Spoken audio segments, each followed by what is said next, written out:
இடி விழுந்த வீட்டில் இன்று பூச்செடிகள் பூக்கிறதே, இவள்தானே உந்தன் பாதி, கடவுள் பதில் கேட்கிறது. வியந்து வியந்து உடைந்து உடைந்து சரிந்து சரிந்து மிரண்டு மிரண்டு இந்த நிமிடம் மீண்டும் பிறந்து உனக்குள் கலந்து தொலைந்து தொலைந்து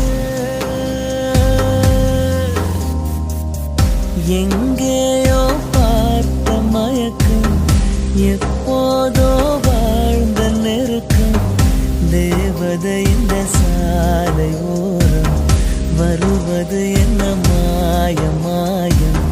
கண் திறந்து இவள் பார்க்கும் போதும் கடவுளை என்றும்